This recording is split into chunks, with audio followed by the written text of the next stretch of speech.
क्या आपको पता है वाटर के मॉलिक्यूल भी आपस में रिएक्ट करते हैं? यानी एक वाटर का मॉलिक्यूल्स H+ लूज करता है, दूसरे वाटर मॉलिक्यूल से जुड़कर H3O+ यानी हाइड्रोनियम आयन बनाता है, और जिसने लूज़ किया वो हाइड्रोक्साइड आयन बनाता है। यह रिवर्सिबल होते हैं, ये आयन में टूटते रहते हैं और फिर से वाटर मॉलिक्यूल्स बनते रहते हैं। इसको आप क्लास 11 केमिस्ट्री आयोनिक इक्विलिब्रियम में डिटेल में पढ़ोगे। इसमें Kw, जिसे आयोनिक प्रोडक्ट ऑफ वाटर कहते हैं, जो एक तरह का इक्विलिब्रियम कांस्टेंट है, ये आप लोग पढ़े होंगे। इसका मतलब ऐसे समझो कि वाटर में रूम टेम्परेचर पे hydronium ion and hydroxide ion का जो कंसंट्रेशन का प्रोडक्ट होता है वो हमेशा कांस्टेंट होता है। कहीं कहीं आपको H+ लिखे मिलेंगे, कहीं पे H3O+। दोनों सही है, चूँकि H+ बहुत ज़्यादा रिएक्टिव होता है और वाटर मॉलिक्यूल के साथ जुड़कर H3O+ बना देता है। ये Kw का वैल्यू 1.0 × 10⁻⁻14 हम लोगों ने एक्सपेरिमेंटली रूम टेम्परेचर 298 केल्विन पे निकाला है, जिसका वैल्यू कोई भी सॉल्यूशन में चेंज नहीं होगा। यानी वाटर में आप कुछ भी मिला दो, hydronium ion and hydroxide ion के कंसंट्रेशन का जो प्रोडक्ट है वो 10⁻⁻14 ही रहेगा। अभी ये आप लोग जानते होंगे कि प्योर वाटर न्यूट्रल होता है, यानी इसमें H+ और OH- का कंसंट्रेशन इक्वल होगा। तो आप लोग खुद बताओ, जब दोनों का प्रोडक्ट 10⁻⁻14 होना है तो दोनों का कंसंट्रेशन 10⁻⁻7 होना चाहिए, तभी तो दोनों के कंसंट्रेशन का प्रोडक्ट 10⁻⁻14 आएगा। अब अलग अलग सॉल्यूशन में इन दोनों का कंसंट्रेशन भले ही अलग अलग हो, लेकिन दोनों के प्रोडक्ट हमेशा 10⁻⁻14 होगा। ये आप समझ चुके हो। जैसे मान लो किसी एसिडिक सॉल्यूशन में H+ की कंसंट्रेशन बढ़कर 10⁻³ हो गई, तो हाइड्रोक्साइड आयन का कंसंट्रेशन कम होकर 10⁻11 हो जाएगा। आप देख रहे हो दोनों के प्रोडक्ट अभी भी कांस्टेंट है 10⁻14। अब इनका कंसंट्रेशन लिखना हो, जैसे 10⁻³ ये होता है 0.001, या 10⁻⁻4 ये होता है 0.0001। ये कैलकुलेशन को थोड़ा कॉम्प्लेक्स बना देता है। इसको आसान बनाने के लिए pH का कॉन्सेप्ट लाया गया, जिसमें लॉग को इंक्लूड किया गया। तो आपने क्या देखा कि pH निकालने का फॉर्मूला है -log⁻10, और यहाँ पे है हाइड्रोनियम आयन का कंसंट्रेशन। ठीक है, ये कंसंट्रेशन मोलैरिटी में लिखा जाएगा, जिसका ऐसा यूनिट मोल्स पर लीटर होता है। ठीक है, यहाँ पे बेस 10 है लॉग में, और इसको पढ़ा जाता है पावर ऑफ हाइड्रोजन या पोटेंशियल ऑफ हाइड्रोजन। ये है pH। ठीक है, इसको पढ़ेंगे -log⁻10 of hydronium ion in that solution. यहाँ पे हाइड्रोनियम आयन के जगह पे H+ आयन भी होगा। ये दोनों का मतलब एक ही होता है, यह बात को आपको याद रखना है। कुछ क्वेश्चंस करते हैं, आपको सब कुछ समझ में आ जाएगा। सबसे पहला क्वेश्चन है, calculate the pH for a specific H+ का कंसंट्रेशन। आपको दिया हुआ है 1.4 × 10⁻⁵ m मोलरिटी में, तो आपको pH निकालना है। तो सबसे पहले यहाँ पे हम लोग H+ का कंसंट्रेशन लिख लेते हैं। यहाँ पे हो जाएगा H+ का कंसंट्रेशन कितना है, 1.4 × 10⁻⁵ m मोलरिटी में है। ठीक है, तो pH का फॉर्मूला क्या हुआ, -log⁻H+ का कंसंट्रेशन। यहाँ लिखेंगे -log⁻H+ का जो भी कंसंट्रेशन दिया हुआ है यहाँ पे लिख लेते हैं 10⁻⁵। ये हो गया। अब ये देखिए log m × n के फॉर्मूले पे है, तो माइनस को पहले बाहर कर देते हैं। अंदर में हो जाएगा log 1.4 प्लस log 10⁻⁵। ठीक है, यहाँ हो जाएगा माइनस, इसका वैल्यू होता है, यहाँ पे माइनस है। ठीक है, इसका वैल्यू होता है 0.15। ठीक, और ये m का पावर n है, तो ये पहले आ जाता है -5 log 10। आपको पता है पावर क्या होता है, पहले मल्टीप्लाई में यहाँ आ जाता है, यही है यहाँ पे -5। ठीक है, अब ये अंदर हो जाएगा 0.15 और ये log 10 1 हो जाता है, तो यहाँ पे बचेगा 0.15 - 5। अब इसको सॉल्व करिएगा अंदर में, तो ये सॉल्व करके आ जाएगा -4.85, माइनस माइनस मिल के प्लस हो जाएगा, तो यहाँ पे आंसर हो गया आपका 4.85। यानी ये जो कोई भी सॉल्यूशन होगा वो एसिडिक सॉल्यूशन होगा, क्योंकि उसका पीएच जो आ रहा है वो 7 से नीचे आ रहा है। अब आते हैं नेक्स्ट क्वेश्चन में। इसमें भी H+ निकालना है, लेकिन कंसंट्रेशन इसमें मोल्स पर लीटर यानी इस तरह से दिया हुआ, तो कोई बात नहीं है, दोनों का मतलब एक ही है। यहाँ पे H+ का कंसंट्रेशन लिख लेते हैं, ये है 0.0001 मोल्स पर लीटर यानी m, ये भी मोलरिटी ही है। तो इसको कैसे लिखते हैं, इसको हम लोग इस तरह से लिख सकते हैं 1.0 इंटू 10⁻⁻⁴। ये जो लिखा हुआ है डेसिमल में, इसको हम लोग 1/1 पे 40 लिखेंगे, क्योंकि 4 डिजिट है। ठीक, ये ऊपर जाएगा 10⁻⁻⁴ हो जाता है, 1 इंटू 10⁻⁻⁴, यही चीज़ यहाँ पे लिखा हुआ। ठीक है, तो अब ये फॉर्मूला लगाते हैं पीएच का, -log H+ का कंसंट्रेशन कितना है 1.0 इंटू 10⁻⁻⁴। अब आप ये देख रहे हो कि log m इंटू n के फॉर्मूले पे है, तो इसको हम लोग ऐसे लिखेंगे log 1 प्लस log 10⁻⁻⁴। ठीक है, माइनस, अब ये log 1 का वैल्यू 0 होता है, यहाँ पे हो गया 0, और ये -4 जो है ये शुरू में आ जाएगा मल्टीप्लाई में, तो ये हो जाएगा -4 log 10। अब माइनस, और यहाँ पे ये हटेगा और यहाँ बचेगा -4, और log 10 का वैल्यू 1 होता है, तो यहाँ पे सिर्फ -4 बचा, तो -4, दोनों तरफ माइनस है, यानी ये प्लस हो जाएगा मल्टीप्लाई होके। ठीक है, 4 आ गया आंसर, इसका पीएच 4 हो गया, यानी ये भी एसिडिक सॉल्यूशन है। अब आते हैं नेक्स्ट क्वेश्चन में।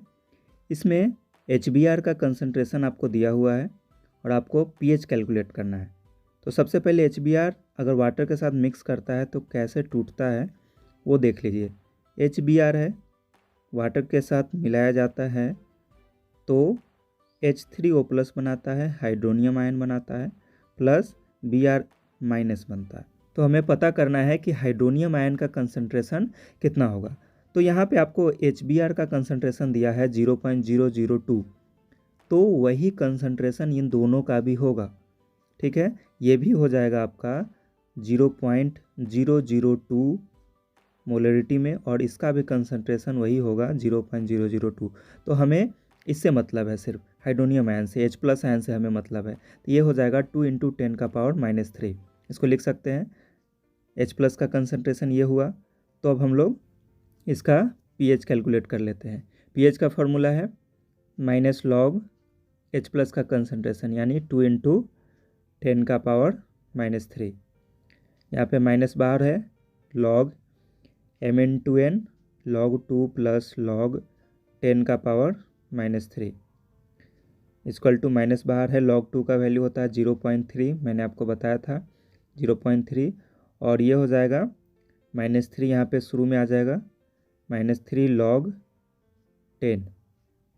अब सॉल्व कर देना है, ये हो गया 0.3 -3, और log 10 का वैल्यू 1 होता है, यहाँ पे 3 इंटू 1 3 हो गया। अब इसको सॉल्व करोगे तो 3 में से यहाँ पे 0.3 घटाना है, तो आ जाएगा 2.7 माइनस में। ठीक है, यहाँ पे आएगा -2.7 और बाहर माइनस है, तो ये हो जाएगा 2.7 प्लस में। ठीक है, इसका आंसर हो गया, पीएच हो गया 2.7। अब आते हैं नेक्स्ट क्वेश्चन में। इसमें किसी सॉफ्ट ड्रिंक में हाइड्रोजन आयन का कंसंट्रेशन आपको दिया हुआ है, पीएच का वैल्यू निकाल लेना है। ये तो बहुत ज़्यादा आसान क्वेश्चन है।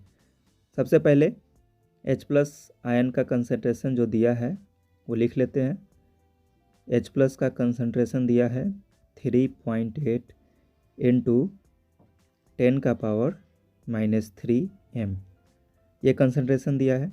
अब हमको पीएच कैलकुलेट करना है इसका। तो पीएच का फॉर्मूला -log H+ का कंसंट्रेशन यानी 3.8 इंटू 10⁻⁻3, फिर से वही -m इंटू n, log हो जाएगा 3.8 प्लस log 10⁻⁻3, ये हो गया log 3.8 का वैल्यू। लॉग टेबल से हम लोग कैलकुलेट करते हैं, ये मैं नेक्स्ट वीडियो में बताऊंगा। इसका वैल्यू होता है 0.6 और ये 10 का पावर -3 में से -3 यहाँ आ जाता है और यहाँ पे हो जाएगा log 10। अब इसको सॉल्व करना है। -0.6 ये हो गया -3 × 1, log 10 1 तो -3। अब इसको सब्ट्रैक्ट करना है। कुछ बच्चों को नहीं आ रहा है सब्ट्रैक्ट करने, तो यहाँ पे मैं कर देता हूँ 3.0। डेसिमल के नीचे डेसिमल रखा जाता है। ये हो गया 10 में से 6 घटेगा 4, ये हो गया 2.4 माइनस में, ठीक है, माइनस में आएगा यहाँ पे। तो ये हो गया -2.4 और बाहर भी माइनस है तो ये हो जाएगा प्लस में 2.4। तो इसका pH हो गया 2.4, यानी ये भी एसिडिक सॉल्यूशन है। अब नेक्स्ट क्वेश्चन देखिए, किसी 1 लीटर के सॉल्यूशन में 0.4 ग्राम NaOH डाला गया है तो pH निकालना है। तो आपको पता होना चाहिए NaOH एक बेस है और ये वाटर में जब मिलता है तो आयंस में टूटता है। NaOH टूटकर Na+ और OH- देता है एक्वस सॉल्यूशन में। तो जितना NaOH का कंसंट्रेशन होगा उतना ही ये दोनों का कंसंट्रेशन होगा। तो हमें पहले इसका कंसंट्रेशन निकालना होगा NaOH का। तो कैसे निकालते हैं molarity? Number of moles of solute by volume of solution in litre. ये होता है नंबर ऑफ मोल्स निकालने का तरीका। Given mass 0.4 by molar mass इसका 40। ये आ जाएगा सॉल्व करके 0.01, ठीक है। नीचे आएगा 1, वॉल्यूम इसका 1 लीटर है इसलिए इसका कंसंट्रेशन यही रह जाएगा 0.01 0.01। ये दोनों का कंसंट्रेशन सेम होगा। तो इस तरह से OH- का कंसंट्रेशन हमें पता चल गया 0.01। अब इससे हम लोग H+ का कंसंट्रेशन भी निकाल सकते हैं। सबसे पहले OH- का कंसंट्रेशन यहाँ पे लिख लेते हैं। ये है 10 का पावर -2, 10 का पावर -2। और मैंने वीडियो के शुरू में ही आपको बताया है कि एक्वस सॉल्यूशन में यानी वाटर के अंदर H+ और OH- के कंसंट्रेशन का प्रोडक्ट, इन दोनों के कंसंट्रेशन का प्रोडक्ट हमेशा 10 का पावर -14 होता है। तो OH- का कंसंट्रेशन हमें पता है 10 का पावर -2, तो ये H+ 10 का पावर -12 होगा, तभी ये दोनों का प्रोडक्ट 10 का पावर -14 आ सकता है, ठीक है। तो H+ आयन का कंसंट्रेशन ये हो गया 10 का पावर -12। अब इसके मदद से हम लोग pH कैलकुलेट कर सकते हैं, क्योंकि pH के लिए H+ का होना ज़रूरी है, ठीक है। तो इसका कंसंट्रेशन हो गया 10 का पावर -12 m। अब इससे हम लोग pH कैलकुलेट कर लेंगे। तो फॉर्मूला लगा देते हैं pH का। pH = -log H+ का कंसंट्रेशन 10 का पावर -12। यहाँ पे माइनस और ये 12 मल्टीप्लाई में आ जाएगा शुरू में, -12 log 10। अब यहाँ पे हो जाएगा -12 × 1, log 10 का वैल्यू 1, तो ये हो गया -12 और ये बाहर भी माइनस है अंदर भी माइनस है तो ये प्लस हो जाएगा +12, ठीक। इसका pH आ गया 12, यानी ये बेसिक सॉल्यूशन है NaOH, ठीक है। इसी क्वेश्चन को हम लोग एक और तरीके से बना सकते हैं, जिसमें हम लोग सिर्फ OH- के कंसंट्रेशन को यूज़ करेंगे, H+ निकालने की ज़रूरत नहीं पड़ेगी। तो चलिए इस तरीके को समझ ही लेते हैं। एक नया क्वेश्चन जिसमें NaOH का कंसंट्रेशन आपको दे दिया है, इसका pH कैलकुलेट करना है। तो यहाँ पे राहत की बात यह है कि हमें मोलरिटी निकालने की ज़रूरत नहीं है। यहाँ पे NaOH का कंसंट्रेशन हमें 0.001 दे दिया है। NaOH का कंसंट्रेशन यहाँ पे हम लोग लिख लेते हैं, यह है 0.001 m। अब इसको हम लोग क्या लिख सकते हैं, 10 का पावर -3 m। अब इक्वेशन को देख लीजिए, NaOH एक्वस सॉल्यूशन में ब्रेक करता है Na+ OH- में। तो अगर इसका कंसंट्रेशन 10 का पावर -3 दिया है तो इसका भी कंसंट्रेशन 10 का पावर -3, इसका भी कंसंट्रेशन 10 का पावर -3 होगा। तो यहाँ से OH- का कंसंट्रेशन हमें पता चल गया, यह है 10 का पावर -3 m, ये कंसंट्रेशन दिया हुआ। तो इससे हम लोग POH कैलकुलेट करेंगे, ना कि pH। पहले POH कैलकुलेट कर लेते हैं। सेम फार्मूला रहेगा, इसका भी वही फार्मूला रहेगा, माइनस लॉग, लेकिन कंसंट्रेशन यहाँ पे लिखना है OH माइनस का, यहाँ पे कंसंट्रेशन OH माइनस का लिखना है। यहाँ हो जाएगा माइनस लॉग, और OH माइनस का कंसंट्रेशन है 10⁻³ ये हो गया 10⁻³ अब यहाँ पे ये -3 पहले आ जाएगा मल्टीप्लाई में, -3 log 10, यहाँ पे ये -3 बचेगा, log 10 1 हो जाएगा, और बाहर माइनस है तो ये प्लस हो जाएगा, यानी POH आ गया इसका 3। लेकिन हमें क्या निकालना है, हमें pH निकालना है, POH नहीं निकालना है। तो POH और pH में एक रिलेशन होता है, इसको आप याद रखिएगा। POH pH plus POH equal to 14, यानी pH को और POH को जोड़ने से 14 आता है। यहाँ से हम लोग pH कैलकुलेट कर लेंगे POH का वैल्यू डालकर। यहाँ पे है pH इक्वल टू 14, pH आ जाएगा 3 उधर जाके माइनस हो जाएगा, ये आ गया 11, तो pH आपका 11 है। ऑप्शन सी यहाँ पे सही है। ठीक है, नेक्स्ट वीडियो में हम लोग लॉग टेबल देखना सीखेंगे, जो सबसे ज़्यादा इंपॉर्टेंट होगा। मिलते हैं नेक्स्ट वीडियो में। Thank you so much.